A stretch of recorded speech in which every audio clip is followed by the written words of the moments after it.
The United States and Iran have reportedly reached a deal to halt their attacks and reopen the Strait of Hormuz, and here's why that headline matters far beyond the Middle East.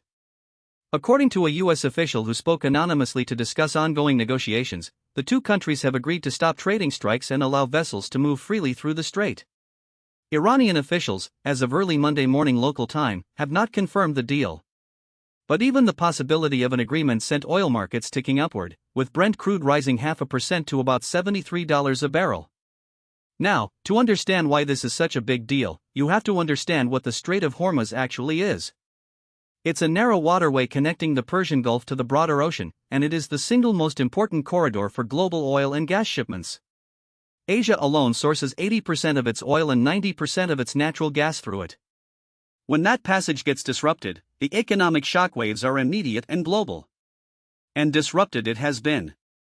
Ship traffic through the strait has fallen sharply over just a few days, from 48 vessels transiting on Friday, down to 38 on Saturday, and just 22 on Sunday. That's according to data from CLR, a maritime tracking firm. The tensions escalated after Iran allegedly attacked a cargo ship in the strait on Thursday and another vessel on Saturday.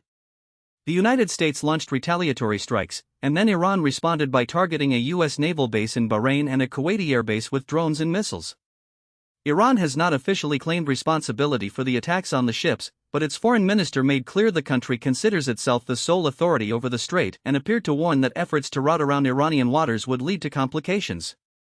That context matters because just before all of this erupted, Oman and the International Maritime Organization had established a new transit route through the strait that bypasses Iranian waters, and that appears to be part of what set Iran off. A ceasefire had actually been agreed to 2 weeks ago, but both sides have accused each other of violating it since. Now, U.S. officials say talks are scheduled on a memorandum of understanding to formalize a halt to hostilities. No details on when or where those talks will happen have been provided. While the world watches the diplomatic standoff, there's a quieter economic story playing out in the background, and it centers on China. A new analysis from the Asia Group, a Washington-based consulting firm, argues that China has emerged as a surprising winner from this crisis. While energy shocks and supply chain disruptions have hammered economies across Asia and beyond, China has largely insulated itself, drawing on its energy reserves, managing its currency, and imposing export controls to absorb the worst of the price spikes. That stability is reinforcing China's position as a competitive manufacturing hub, and the disruptions caused by U.S. military action have given Beijing an opening to pitch itself to other nations as the more reliable partner. The effects elsewhere, though, have been severe. In India, rising fertilizer and fuel prices are stoking political opposition.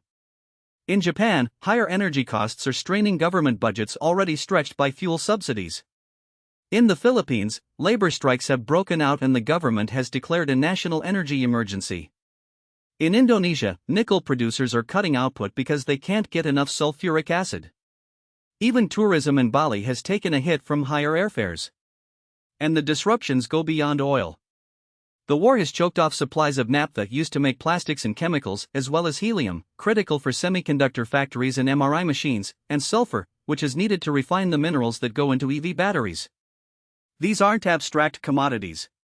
They're the inputs behind the products people use every day. Even if this new ceasefire holds, analysts expect the consequences to linger: higher insurance costs for ships transiting the strait, longer and more expensive alternative shipping routes, and a global reassessment of supply chain vulnerability.